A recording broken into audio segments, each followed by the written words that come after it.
Ron Strickland. This webcast is one of a series in which I'm providing some brief lectures and commentaries on topics for the courses I teach in literary and cultural studies. In this installment, I'm going to say some things about the metaphor of base and superstructure in Marxist theory. This concept was developed very early on by Marx and Engels as they reacted to the idealism of the young Hegelians. As Marx and Engels famously asserted, they stood Hegel on his head, rejecting Hegel's theorization of historical process and the dialectic as something that happens in the realm of ideas, and asserting instead that material production is the driving force of history. The metaphor of base and superstructure is used by Marx and Engels in their argument that the economic forces of production and the economic relations of production, that is, the material base, determines the forms of social consciousness in a society and the structure of the ruling order. This is one of the most important components of Marxist theory for literary and cultural studies, especially as it relates to the theory of ideology and the role of art in the production of ideology. Following early 20th century Marxist theorists like Karl Kautsky and George Plekhanov, traditional Marxist theorists interpreted base to mean specifically material reality and superstructure to mean something like social and intellectual phenomena. And many interpreted Marx's argument to mean that there is a straightforward relationship of mechanical causality between the base and the superstructure.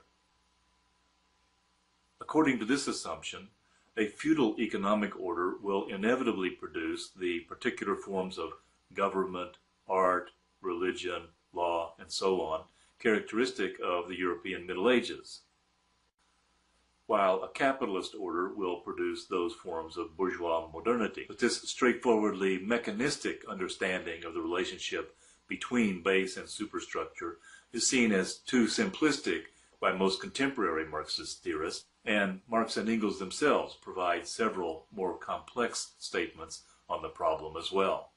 An early articulation of the concept of base and superstructure is found in Marx and Engels' critique of the idealism of the young Hegelians in The German Ideology, written in the mid-1840s. They write, "Civil society embraces the whole material intercourse of individuals within a definite stage of the development of productive forces. It embraces the whole commercial and industrial life of a given stage, and, insofar, transcends the state and the nation, though, on the other hand again, it must assert itself in its foreign relations as nationality, and inwardly must organize itself as state."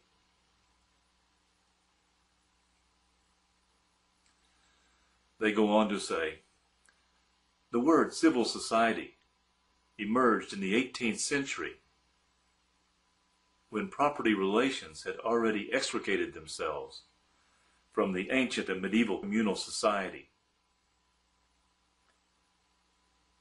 Civil society as such only develops with the bourgeoisie.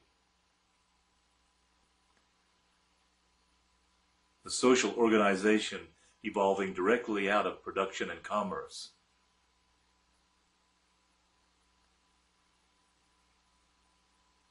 Which in all ages forms the basis of the state and of the rest of the idealistic superstructure." Significantly, Marx and Engels are historicizing the concept of civil society in this passage, as opposed to idealist philosophers of the time who would take civil society as a transhistorical given. For Marx and Engels, civil society is a product of modernity, of capitalist relations of production, and part of the superstructure. One of the most frequently cited passages on the base superstructure metaphor comes from Marx's contribution to the critique of political economy, written in 1859, 15 years after the German Ideology. There, Marx begins by noting that he developed the concept through a critical re-examination of Hegel's writings on the philosophy of law. Marx notes that Hegel, like the English and French thinkers of the 18th century, saw civil society in terms of legal and political discourses. But Marx will argue that the anatomy of civil society has to be sought in the economy. The relevant passage is one that I've also discussed in another webcast on the concept of historical materialism. It begins, "In the social production of their existence, men inevitably enter into definite relations, which are independent of their will, namely, relations of production appropriate to a given stage in the development of their material forces of production. The totality of these relations of production constitute the economic structure of society, the real foundations on which arises a legal and political superstructure, and to which correspond definite forms of social consciousness. The mode of production of material life conditions the general process of social, political, and intellectual life.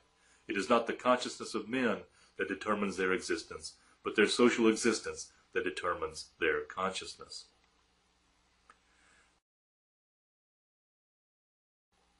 Then Marx continues with another familiar passage in which he argues that debates about the structure of society are only the epiphenomenal forms of a conflict over contradictions in the material base, the economic foundations of society. And Marx concludes, "Just as one does not judge an individual by what he thinks about himself, so one cannot judge such a period of transformation by its consciousness, but on the contrary, this consciousness must be explained from the contradictions of material life, from the conflict existing between the social forces of production and the relations of production. No social order is ever destroyed before all the productive forces for which it is sufficient have been developed, and new superior relations of production never replace the older ones before the material conditions for their existence have matured within the framework of the old society."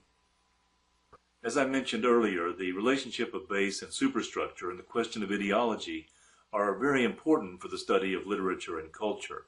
Marx doesn't discuss the production of literature in detail, but in a famous passage from the Grundrisse, he briefly considers the question of why classical Greek art remains popular in modern society.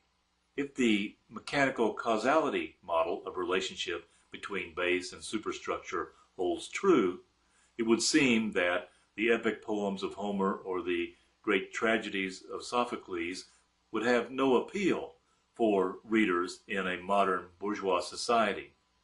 And yet we know these works retain their power to move and engage modern audiences. Marx doesn't come up with a satisfactory answer to this puzzle, but modern structuralist and post-structuralist theorists have done so. It's merely that a play by Sophocles isn't, in fact, the same play in terms of its conditions of production and reproduction in the 20th or 21st century that it was in ancient Greece. The play has been wrenched from its original historical context and divorced from its original social function and made to play a new role in the context of a modern set of social, political, and economic relations. I'll return to this problem in another webcast discussing Althusser's theory of ideology. With that, I'll conclude this webcast. But, as always, if you have questions or comments, please don't hesitate to send me an email.